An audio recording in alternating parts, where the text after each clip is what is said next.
Coming up on this week's show, we talk about the best books of 2019 with Jay from Joyfully Jay and Lisa from The Novel Approach. This is the Big Gay Fiction Podcast, the show for avid readers and passionate fans of gay romance fiction.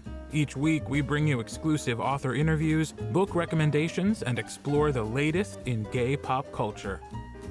Welcome to episode 221 of the Big Gay Fiction Podcast. I'm Jeff from JeffAdamsWrites.com, and with me as always is my co-host and husband, Will Knaus. Hello, everybody. This episode of the podcast is brought to you in part by our remarkable community on Patreon. We'll have more information on how you can join them at the end of the show, along with a sneak peek of what we have coming up for you next week. We hope everyone had a fantastic week.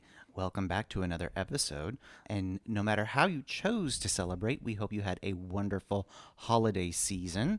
The new year is staring us down. It's right around the corner. Indeed, it is just, it's right over there, waiting to come in later this week. And I am looking forward to whatever 2020 is going to bring. I think it's going to be awesome. Yeah.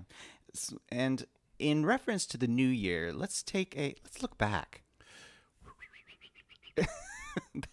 That was my lame attempt at a sound effect. Yeah, okay. We're going to take a quick look back at the top 5 podcast episodes from 2019. And for reference, we started the year with K.A. Mitchell in episode 170, and we wrapped it up this week with episode 221.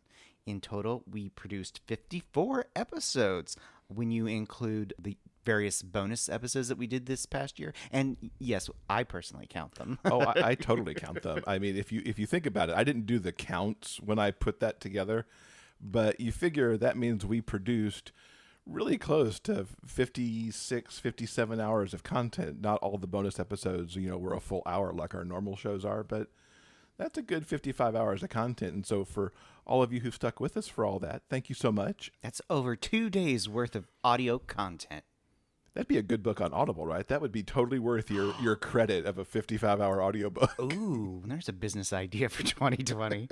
Okay, let's get down to business. The number 5 most popular episode was number 197, and that was our interview with Jackie Gregg from Blush Magazine. I really enjoyed talking to Jackie and finding out how she decided to create a magazine. So often, we don't think of magazines anymore, but she did it, and it's out there, and it's a good read.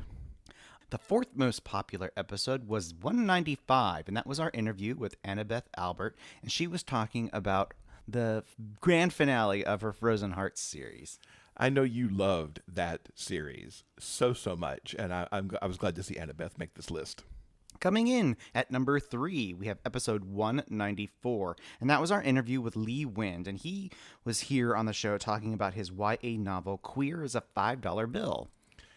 YA is one of my passions, so I am so thrilled that a YA author made it into the top 5 episodes, and in particular that book, because that interview with him is something I've heard other people talk about throughout the year as a book that really resonated for them. So great to see him in the top 3. And coming in at number 2, we have episode 196. That was our interview with Rowan Parrish, and she was here talking about her Ribbon series. I was so delighted to talk to Rowan. Not only an author that has been in this industry for a long time, but I so adored Thrall, which we also got to talk about during that particular interview. And the number 1 most popular episode of 2019 was number 187. And that was our interview with Casey McQuiston about her debut novel, Red, White, and Royal Blue. I love this book. I'll just give a spoiler. It's going to be at my top list that I talk about a little later in this episode. So thrilled for the year that she's had. She's ended up on so many best of lists for this book, crossing into mainstream romance lists with it as well. So I'm thrilled. I'm thrilled for the year she's had, and I'm not at all surprised that she's our number 1 episode. So a great big thank you to everyone who has appeared on our top 5 list, and thank you to all of the authors who came on the show in 2019. You're the reason we do what we do. Keep writing those amazing books. We look forward to what you have for us in 2020. Yeah, I'm super excited. I know, obviously we know some of the authors we're talking to in the first quarter of 2020. We're not going to spoil that list for you guys. And I look forward to all the authors that we're going to get to talk to in the new year. So, keeping our look back going, as we mentioned at the top of the show, we have Jay from Joyfully Jay here, as well as Lisa from The Novel Approach. We hear from them about their top list, and we're going to kick that off with Jay, who's got her top 5 books, plus she's going to give us a little peek at what she's looking forward to in 2020. And I'm very happy to welcome Jay from Joyfully Jay back to the show. Happy holidays, almost Happy New Year. Yeah, hi Jeff, thanks so much. Happy holidays to you too. So we're talking all about best of 2019 as the year runs out this week. Tell us what's been going on Joyfully Jay, and then we can get into your list. Oh, great. Yeah, December is always a crazy time for us because we try to get all of our end of year celebrations packed in there. So over the last few weeks, we did a holiday gift guide, which was kind of fun. I shared a lot of my favorite, mostly non-book related things, and some of my reviewers jumped in with some of their favorite things. So it was sort of a Oprah-esque, our favorite things without being able to give everyone cars. But we did do a giveaway. Well, darn, I'm disappointed there were no cars. We did do a giveaway with that, which is over, but I think that the gift guide has lots of fun things if people want to check that out. We also did our update of our annual holiday favorites post. So every year I take our current list and update it with new books that are out. So if you are still looking for some holiday books, we have a whole bunch of new ones as well as highlights of our favorites going back many years. And then we had about a week and a half of best of 2019 posts. Mine as well as many of my reviewers joined in with their own favorites. So I always think it's a lot of fun to see what they pick because obviously I read all of their reviews when it comes out. So it's really interesting to me to see what they loved and what really stuck with them over the year. And also just interesting to see how wide-ranging it is in terms of, some of us are picking a lot of the same authors and some of us are picking authors that, I haven't even read. So it's amazing that you can see the real breadth that we have in our community and what's been published this year and the types of things that really stick with people. So I'll give you the link. Folks can go and they can see all of our favorites lists for the year, as well as we have an end-of-year favorite covers, which I also really like because I love to give shout out to some of the artists that really can make a big impact on a book. So we have all of that stuff up online now that folks can check out. So if people's TBRs didn't grow enough over Christmas already and Hanukkah and everything, now they can just bulk it all in as the new year starts. Yes, absolutely. Absolutely. It is. It's a crazy time of year. I mean, I'm like writing down books as I read other people's favorites lists because it's really interesting to see. And it's amazing, even with hundreds and hundreds of books coming across our desk over the course of the year, there's still things that I've missed that I realize I want to check out. So that's a lot of fun. So what made your top list for 2019? Sure. So I had a top 10. And then I had a bunch of honorable mentions where I snuck in all those ones that were so close and I couldn't leave out, but I was trying to be somewhat contained. Although I think I read somewhere in the 225 book range. Wow. So I think I can be forgiven for being able to squeak in a few more because it's really hard to narrow down when you've read so many books. But I came up with my top 10. I'm going to share 5 of them with you today. And then Sure. I'll tease everyone and say, if you want to see the rest, then you can go and check out my best of 2019 post. So start off, I'll say The Hitman's Guide to Staying Alive Despite Past Mistakes by Alice Winters. It's a mouthful of a title. Follow up to her first book, the other first Hitman's Guide. So this is the second book in the series, and you probably want to read them in order. But it features a private investigator, Jackson, and a former or almost former hitman in Leland. If you're a fan of Alice Winters' sort of humorous style and banter and sort of the witty interplay that she does so well between her characters, then this book is everything that you would want from her. It was a top-rated book for me for the year. I loved the first one as well, but this one I think was just that little bit funnier and more romantic and poignant. And she does humorous romantic suspense so well. So there's exciting moments and there's funny moments and there's really tender moments as you see Jackson and Leland interact. So I highly recommend this series, and the second book in particular is awesome. And I've heard, although I have not had the chance to listen, that the audio is also wonderful. So we're reviewing that in a couple of weeks, but I've heard fabulous things about the audio for these as well. So any of those options are for sure worth checking out. Yeah, and Alice, this series is top of my TBR already because I loved her In Darkness series, and I've been eager to Yes. read these. Yes. And if you write In Darkness, then I think the tone of these is very similar to that. That sort of suspense combined with humor, combined with banter. I think that Felix and Leland are like brothers separated at birth. So there's a lot of that same personality. And Jackson is sort of the straight man, but he's so sweetly indulgent and so clearly besotted by Leland that you just can't help love the way they interact. I need these books bad. Yes, books.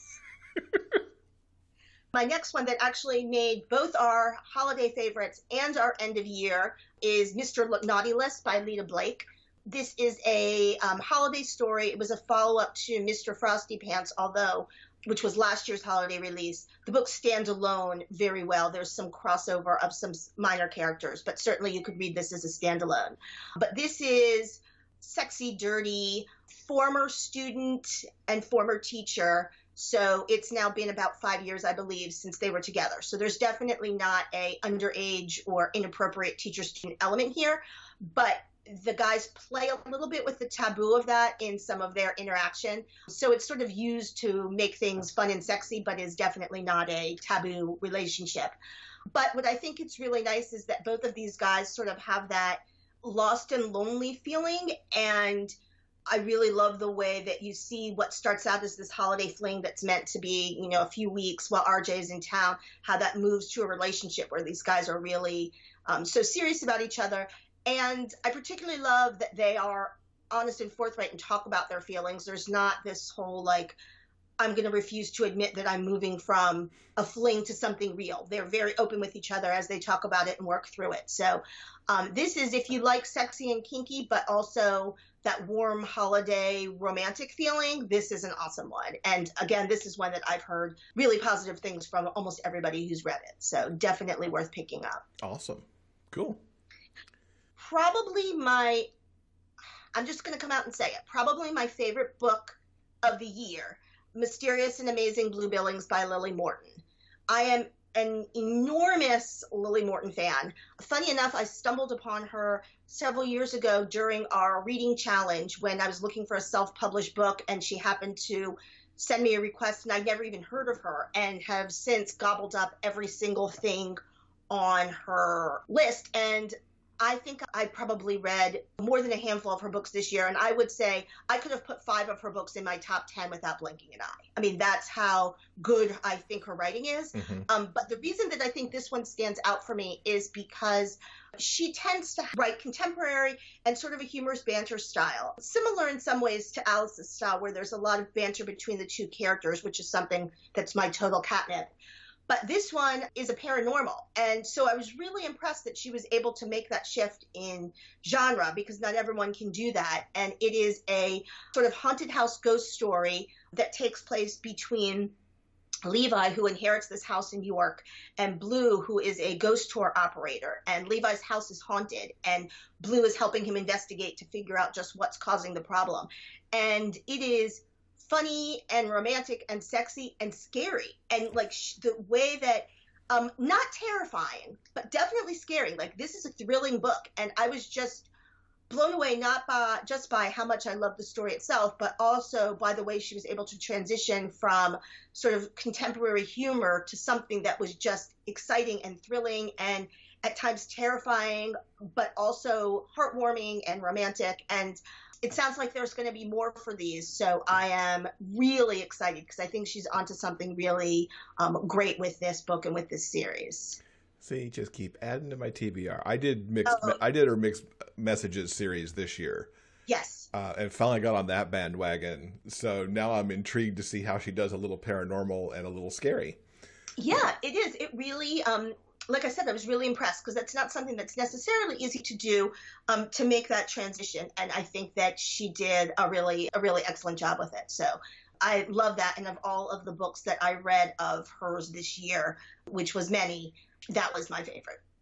Cool. So another one that I'll throw a shout out to is Mastering the Flames by S.J. Himes.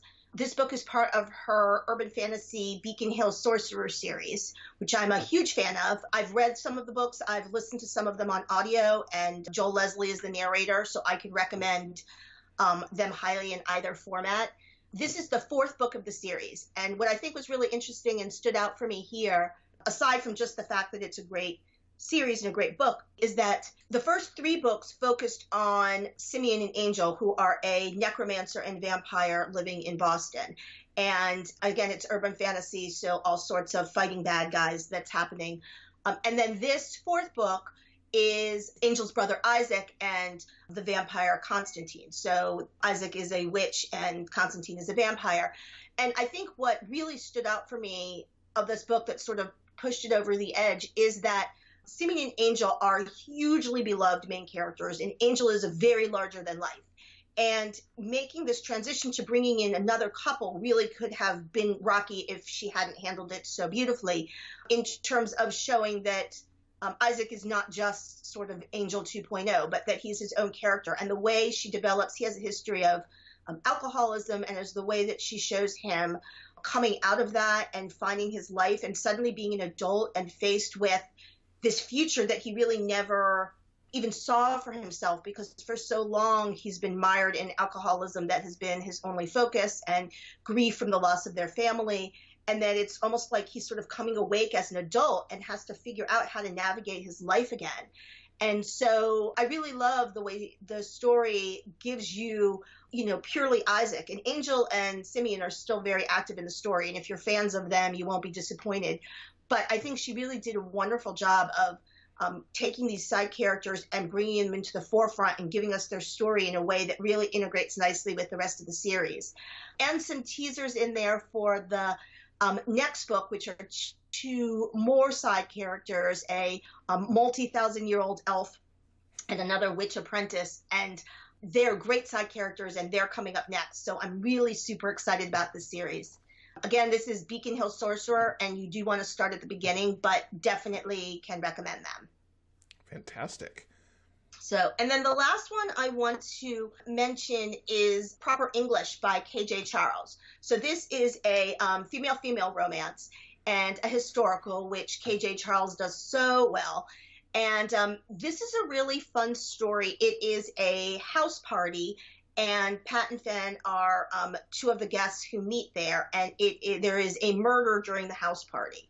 And so this is your very sort of traditional dark and stormy night, closed door, we're all locked in this house together, someone is dead, and now we have to figure it out while we wait for the police to show up. So there's sort of that, clue, closed door mystery, we have to figure it all out in time vibe to it, which is really fun. And Pat and Fen are such interesting characters because both are women who are very much put into a little box. Fen is sort of thought to be beautiful and frivolous and decorative, and Pat is sort of thought to be basically a man who's not a man. They treat her as sort of one of the boys, and they're both very boxed in, and seeing them find each other and come into their own over the course of the story as they take the lead in investigating the mystery is just so much fun. This was a 5-star read for me, and definitely excellent if you like historical or you like mystery, or again, just to sort of see the way these women are fighting against the social constructs of their time. They either need to be thought of as nothing but sort of a pretty frivolous woman, or they need to be basically thought of as a man, because the idea of a woman being strong and having her own agency and still being a woman just wasn't even something that they were thinking about. So I think that KJ Charles really explores some interesting things here, wrapped up in this sort of fun murder mystery house party backdrop, which I really liked. Mm-hmm. That's cool. I've never read a KJ Charles book. Maybe that will be my first, because I feel like she's wonderful. She's so consistently highly rated that it's like I need to get on that. Yes, the Charm of Magpie series is the first books I read of hers, and still holds a place as one of my favorite series because it's amazing. But I don't think I've read anything by her that I haven't loved. So this one is loosely connected to another book that she has out, but completely a standalone, same world. But yeah, I mean, there's nothing that she's written that I couldn't recommend. Awesome. Well, those are good books. I'm sure a whole bunch of people's TBRs just went up like mine did, which is the whole point after all. I hope so. Anything out there that you're particularly looking forward to as 2020 opens? Sure. A couple things I'm really excited about. One is the Secret Thing by E.M. Denning. It's a follow-up to The Sweetest Thing. The story is a duet, so two brothers. First one is already out, and then the second one, The Secret Thing, is coming out January 15th. And I'm really excited about that because I loved the first story, and we get some little glimpses of the character's brother, who is the main hero in this story, in that first book. And so I'm really eager to learn more about him and get his follow-up. And then I'm super, super excited that the next book in L.J. Hayward's Death and the Devil series is coming out on January 17th. This one's called When Death Frees the Devil. And LJ actually just did a cover and blurb reveal not too long ago on the blog for that. And I am an enormous fan. I think I've talked about it on the show before. Enormous fan of that series. Jack and Ethan are fabulous characters. It's wonderful suspense. And so I'm really excited to see the third book. There's a novella and some short stories in between, but I think this is considered the third official book coming out on the 17th. And LJ hinted in the cover reveal that this might not be the last one. So I think originally it was thought to be a trilogy and there might be more for them. So I can tell you I would read as many of these books as were written. So super excited about both of those coming up in mid-January. So definitely keep your eyes open. Fantastic. Good stuff for the new year. Yes, for sure. All right. Well, thank you for sharing all this good stuff with us. As always, we will, of course, link to everything in the show notes so folks can go find the reviews on the blog and see everything that you posted for year end there. And we wish you a very, very happy new year. Thank you. You too. The new adult hockey romance, Rivals, by Jeff Adams, is now available in audiobook as performed by Derek McLean. Mitchell Turner and Alex Goodman squared off on the ice throughout high school. Their rivalry was tough on Mitchell because he harbored a huge crush on Alex. With high school and college behind them, they meet unexpectedly on Thanksgiving Day, once again on the ice. Mitchell is thrilled to see his one-time adversary all grown up. With their rivalry in the past, could this be the start of something magical for the holidays and beyond? Written by Jeff Adams and performed by Derek McLean, Rivals is available at Amazon.com, Audible, and iTunes. Also available in ebook. Get your copy today. Next up, we have our good friend Lisa from the Novel Approach. She's going to talk about some of her favorite books from the past year. I am excited to welcome Lisa back to the show from the Novel Approach. Hello, happy holidays. Happy holidays to you too. It's always a pleasure to be here. So as we're heading into this last week of 2019, we're talking all about, of course, end-of-year favorites. Yeah. I have a few ideas what you're going to present on this list, but I will let you kick it off and see if I'm right. I'm sure you know of at least one author who's on my list. It was, you know what, one of the things that really excited me when you invited me on for my end of year top 5 is looking back through the year, how many incredible books I read this year. I know, 2019 was something. Wasn't it amazing? It was really a comedy of riches, where it just, I was looking through my list and thought, how in the world am I ever going to knock this down to 5? It was tough. And rereading back through some of my reviews and recalling, sometimes you love a book so much and then you move on to the next one. Everything is very in the moment. And looking back and recalling how much I really, really loved some of the books I had the opportunity to experience this year was really great. So yeah, it was a great year, and this was a tough list to come up with. It really was. I mean, I've been back and forth on mine so many times. It's kind of ridiculous. Yeah. Well, it's easy to do because you think, oh, I don't want to forget that book. I don't want to forget to mention that one. But it's all the books I didn't get to read too, just from a limited time frame. It's like, oh, that. Exactly. And I'll tell you, social media has been a really dangerous place for me this year in terms of like Twitter and Facebook and seeing other readers recommend books and seeing other authors recommend books. And Boy, I mean, the one-click craze has been a little dangerous for me this year, but I've found a lot of amazing books that way. So it's, yeah, anybody who says that Twitter doesn't sell books, I would be happy to show them my credit card statement and tell them that is a false narrative. So tell us, let's hear Lisa's top 5.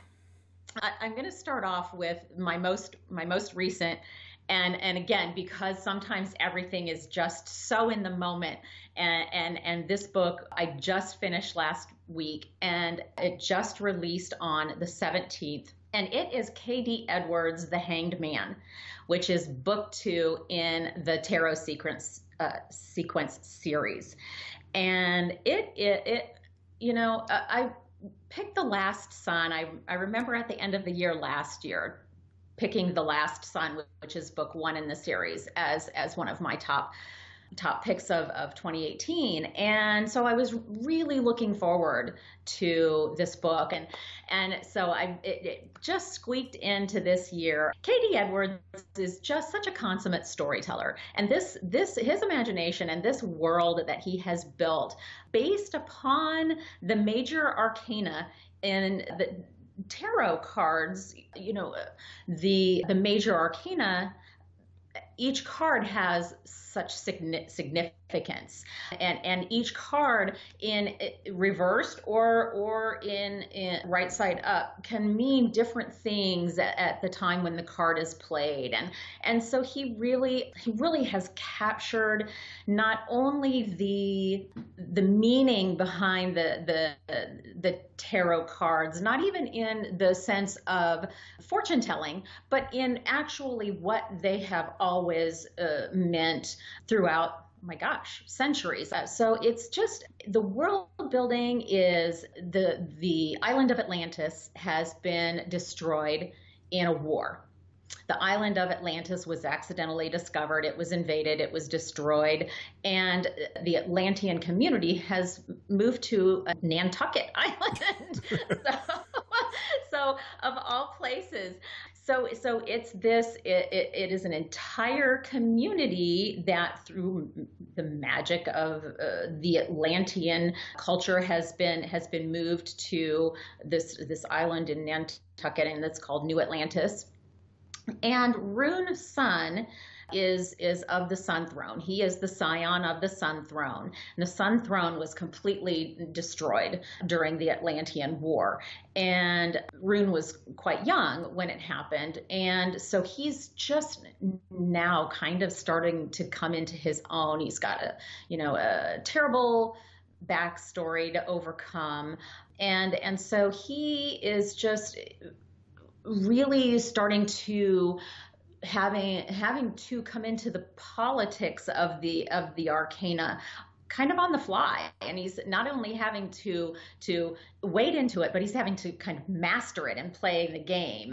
And so the Hanged Man addresses some of the things that were introduced in book 1 with the Hanged Man, which is one of the cards in the major arcana. And he is a despicable, horrible, just evil, the embodiment of evil. And time plays a huge factor in this. So KD has employed so many different concepts of the very slippery thing that time is, when you can have too much time or too little of it, and you can experience things time and time again, and you can be on time, you can be in time, you can be out of time. So it's just all of these very fluid concepts of how immaterial time really is, but how much we experience it so deeply.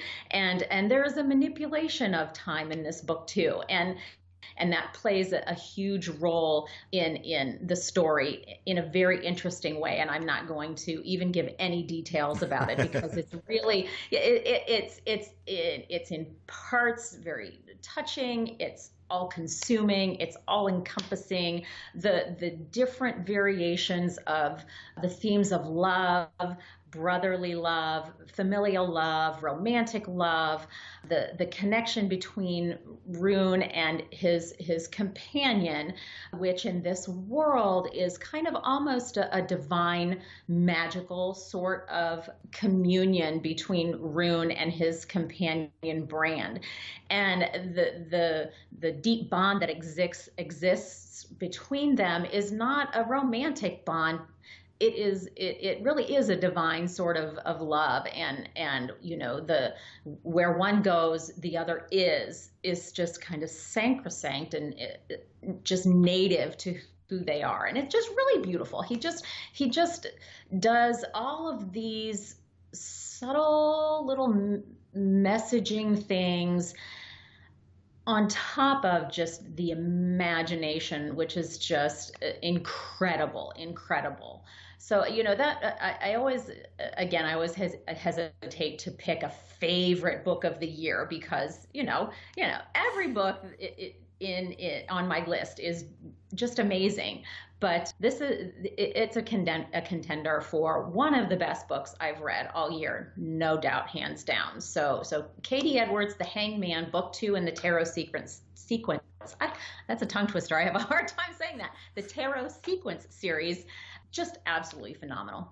I love how a book, right at the end of the year, squeaks right in there. Should I go with my next pick? Yes, let's hear the next one. Well, I'm kind of a fan of Gregory Ash, and it was very difficult for me to choose between did I want to put the entire Borealis investigation series on there because I love North and Shaw, or did I just want to go with Where My Heart Lies with Emory Hazard and John Henry Somerset and The Rational Faculty, which is book 1 of the second series of novels that he has subtitled The Union of Swords. And you know what? I went with The Rational Faculty. Again, it was probably more a sentimental pick than it was a choice based upon story and the novels themselves. But I think Gregory always reminds us that as romantic as his couples are and how romantic the love is that they have for each other, that love doesn't fix everything. It's not a magic fix. And so that really is a prominent theme going into this, because Emory Hazard, having quit the police force and being at loose ends, is a really, really depressed Emory Hazard. I don't know if you've had a chance to read it yet. I have not, unfortunately. It's sitting there glaring at me on my TBR. Yeah, I'm not going to ruin it for you. But I don't think that that's really a spoiler, knowing who Emory has been all along.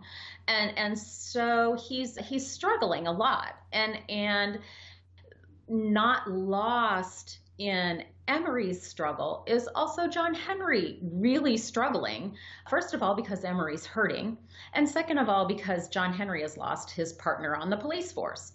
Hazard and Somerset, mm-hmm. They were a duo that they got stuff done, right? They solved murders. They were in the heart of everything, and they worked off of each other so well. Emory and John Henry did all of the bantering, and I think Emory really pushed John Henry to see, you're an amazing detective. And so it's a book that has a lot of touching domestic themes to it between the two of them, and yet there's also, again, my gosh, this fantastic murder mystery going on, not necessarily in the background at all. I think that's another thing that Gregory does so well is nothing really ever overshadows the other. Everything kind of works in concert and communion with each other. The relationship issues complement the criminal investigations and vice versa, because John Henry and Emory are always so on the same page. Mm-hmm. They have such an amazing relationship. So the whole, I thought the clues, that I'm so stupid. Gregory's like, okay, here's a clue, and I'm like Googling it. Can I figure out who the murderer is? Oh my goodness, you turned it into a clue game. I didn't figure out who the murderer was, or who am I trying to kid? Because the murderer may not have even been on page yet. Who knows? But the murderer is someone who has a very vested interest in taunting Emery back into the investigation game. So I will say that. And so Emery himself is very much being taunted and being challenged by whoever this mysterious person is in the background. And so that's kind of how Emery gets back into the private investigating. Anybody who's read the Borealis investigation series knows that Emery and John Henry had a lovely cameo there. And so John Henry had kind of teased that he was trying to persuade Emery into doing any sort of private investigating or whatever. Well, this is the book where Emery is finally drawn into it because he misses it. It's for Emery, it was like his reason to breathe. The whole his mind, Emery Hazard's mind, without a puzzle to solve, without a murder to solve, without a mystery to solve, is not an Emery Hazard. It's a foreign Emery Hazard. So right. It's yeah. So I think that Gregory did just such an amazing job of getting that across, and then luring Emery back into it. And he keeps it a secret. So there's this underlying friction, and it just all played out so beautifully. And the title, his titles always are so great, and how they tie into the theme of the book. And so the rational faculty the faculty of the local university is very much a central part of the story. And so the dual meaning of rational faculties and the rational faculty is just it's just Hallmark Gregory Ash. It's exactly what you would expect it to be. It's exciting, it's suspenseful, it's romantic. It just encompasses so many different things. And then of course there's that longer arc of, we don't know who the murderer is yet. So that's going to be playing out over however many, I think he's got 5 books maybe plotted out for this one. Don't quote me on that, but I can't remember, but it's a few. Yeah. It's I think it's more than a trilogy for sure. So yeah. What's the third in your list? Okay. My third one is the novel Carved in Bone by Michael Nava. So this is, and I'm probably getting this wrong, but I think he released Lay Your Sleeping Head, and then has released Carved in Bone, which I think is kind of the second book of the new iteration of the Henry Rios novels, but I think it's kind of fits in as the 8th book of the original iteration. I'm not 100% how that goes, but this is the direct sequel to Lay Your Sleeping Head. And of course, I know so many people are familiar with Michael Nava's work and how foundational he was to the gay mystery genre back in the 80s when these books are set. And Henry is he is such a great character. He is in Carved in Bone. He is in rehab. He was and I guess I should say he's a recovering alcoholic, but he had nearly drank himself to death after the events that happened in Lay Your Sleeping Head. And so he is in recovery now. He is no longer employed because of his drinking problem. So he's kind of doing private investigating and trying to make ends meet while not, consuming to the depression that led him to the bottle in the first place. So he has been hired by an insurance company to investigate an insurance claim for the death of a man that may or may not have happened under suspicious circumstances. And so Henry's story is set in 1984. So it very much revolves around what the landscape of San Francisco was like back in 1984.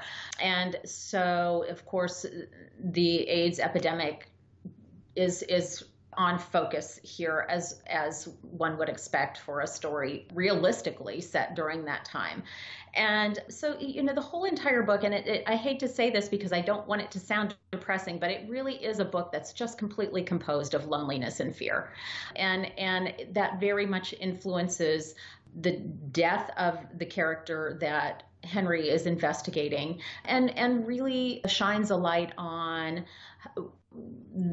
what San Francisco was composed of at that time, which was a lot of throwaway young people. Mm-hmm. People who had gone there because their families had disowned them, and that was kind of that was the place to go where you knew you were going to find a family, your found family, people who would love you no matter what, right?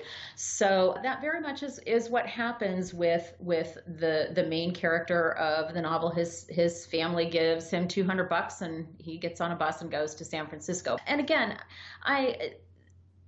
Henry Rios is just such an amazing character, and he is tenacious, and he is such a sympathetic character, such an empathetic character, and this is not a book where that it would be in any way considered a romance.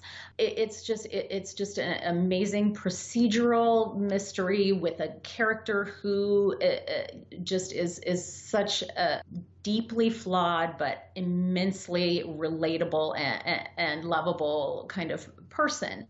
And so, I can't say enough about having discovered Michael Nava. I hadn't read any of the Henry Rios books before he had offered me a review copy of Lay Your Sleeping Head. And so it was educational for me to learn about how important he was to the writing community, the LGBTQ fiction literary community, back when he first wrote the books, and how he is still such a mainstay. And I think that's one of the things that is so particularly really evident in the way that he writes and what he writes and the characters that he introduces, is that they kind of transcend the era, and the way things were back in the 80s they're still so very relevant today. And he's just a kind of one of those pinnacle kind of authors for me now, having read these books. But Dave Branstetter and Henry Rios are just, they are really foundational sort of mystery characters, mystery genre characters, I should say. Yeah. And when you first discover an entire community of books, of course you're going to read what's the newest and what's the latest, because it's what's in front of you. And so I had the luxury of doing that. And then I also had the luxury of going back and reading some of these books to kind of try to understand where this all sort of started. And then there was that gap, and then how it evolved into this new generation. I think it's important to kind of give everybody a reminder that the birth of this community didn't happen 10, 15, 20 years ago. It's been around all along, and it's kind of great to be able to bring those books back into people's consciousness, so to speak. Okay, so Carved in Bone, Henry Rios Mysteries, Michael Nava. That was amazing. Okay, I know I've talked to you about this book ad nauseum, Ziggy Stardust and Me by James Brandon. I had a hard time picking which young adult book I loved the most this year. I really read a lot of amazing YA, and I don't know if I've just been missing these books in years past, or what, but I really, really read some fantastic young adult novels this year, but Ziggy Stardust and Me really rose to the top. This novel is set in 1973, so there are some topics that are addressed in the book that are probably not going to be easily consumed by some folks, because it addresses the fact that homosexuality at that time was still considered a psychological disorder. And so the main character, Jonathan Collins, who is in a junior in high school, is going through some aversion therapy, which is, those scenes are extremely just sad and difficult to read.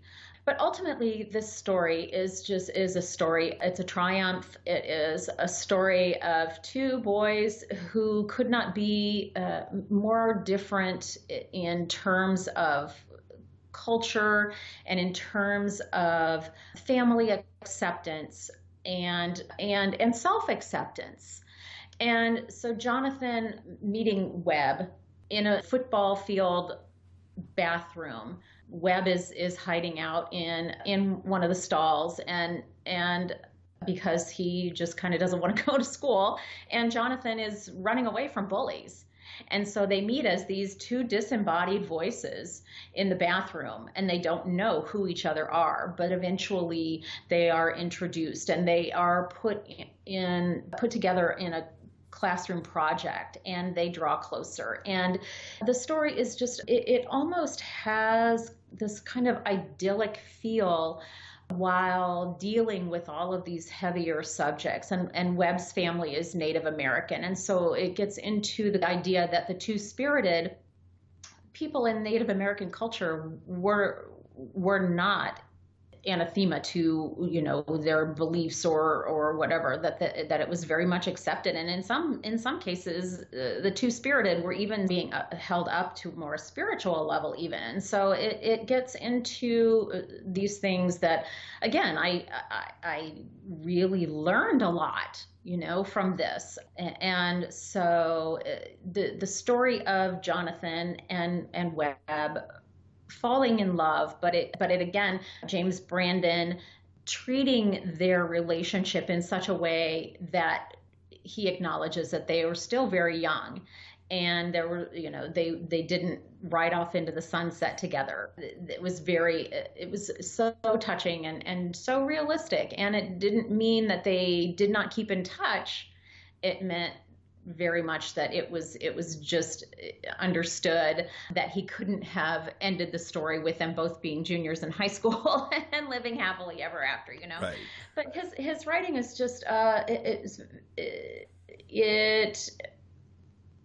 he has kind of a mesmerizing tone to his writing, and maybe that's just the most adequate word to describe this book. It mesmerized me, every single word of it, just the beauty of it, and the idyll of it amongst all of these underlying things for Jonathan that he was having to cope with. And it's a healing story. It's very much a healing story too, which is kind of really the ultimate triumph in the end. So it's just a really, really, it's a beautiful, beautiful book. It was so easy. It was so easy to fall into and fall in love with. So Ziggy Stardust and Me by James Brandon. That's been stuck on my TBR since you first told it to me. Yeah, it really is just, it's gorgeous. Really a beautiful book. Awesome.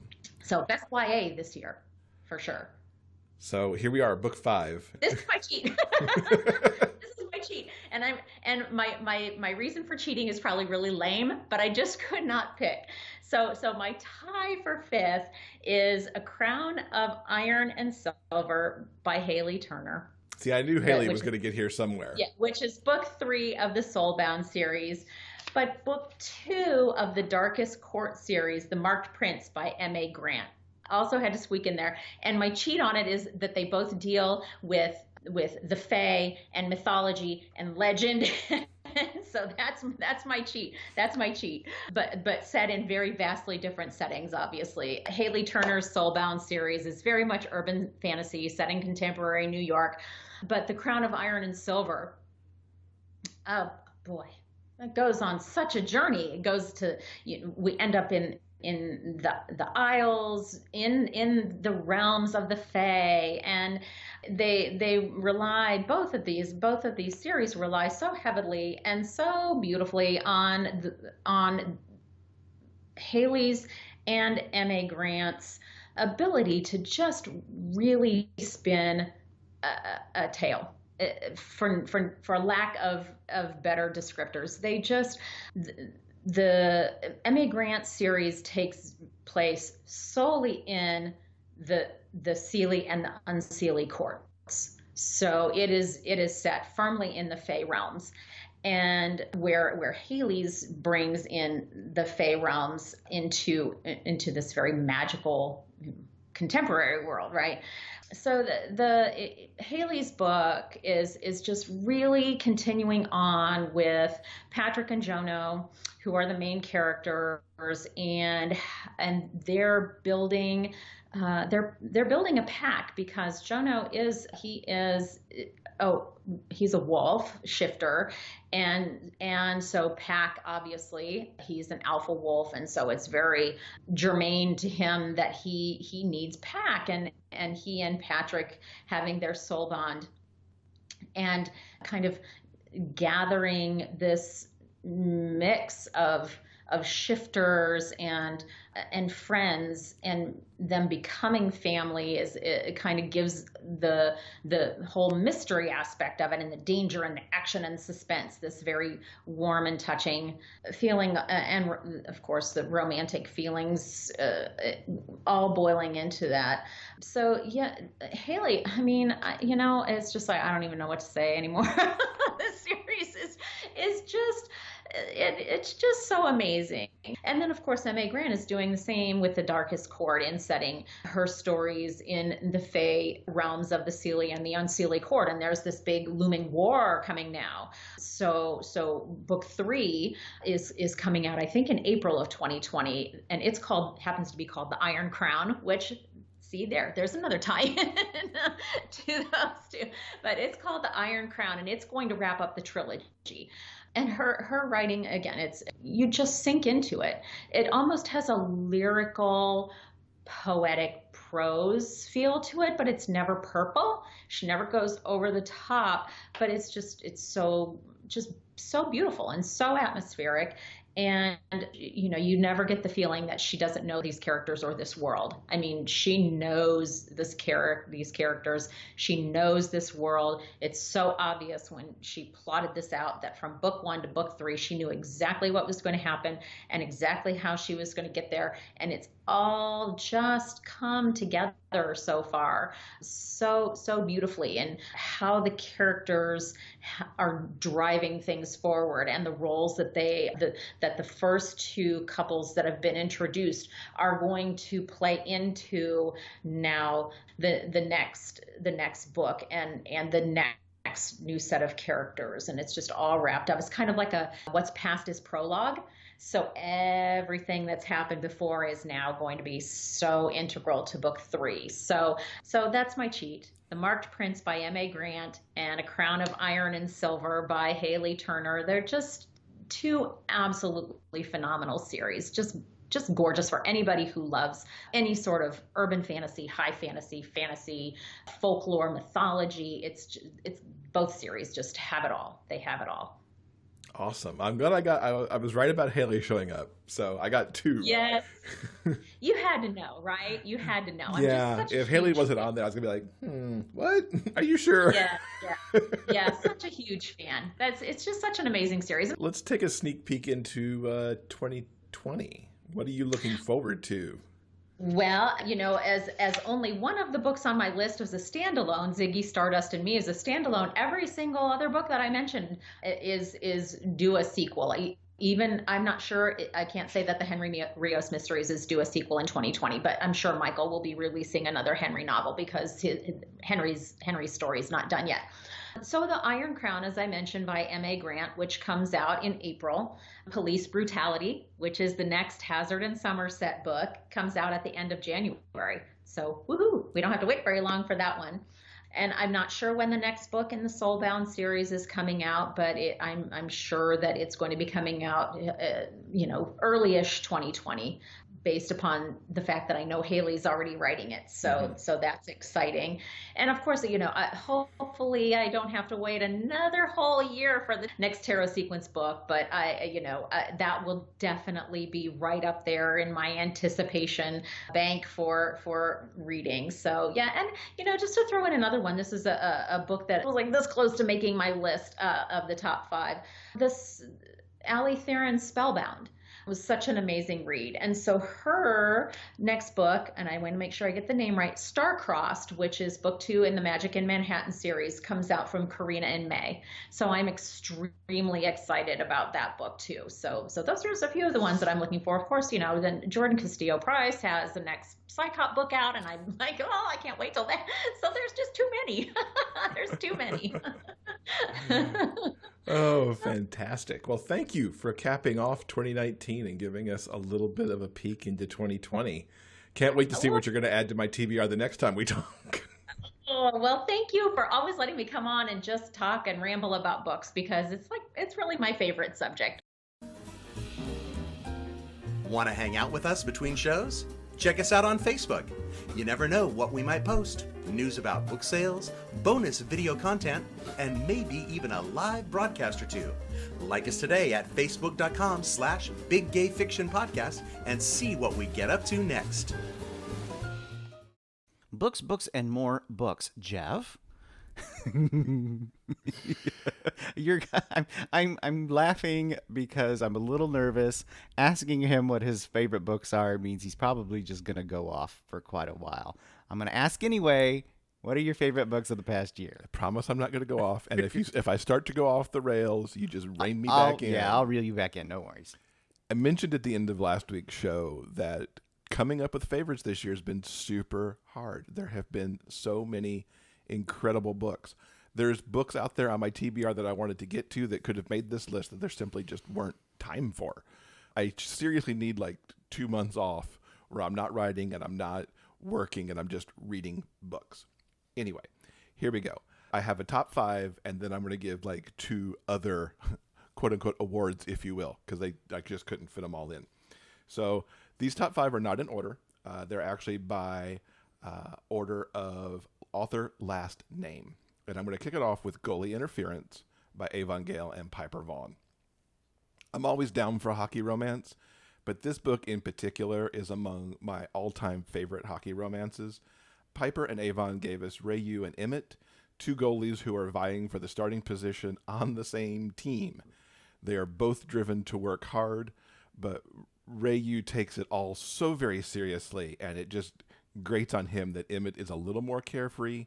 This was such an ideal enemies to friends to lovers romance with just awesomely racially diverse characters, and I just loved every minute of it.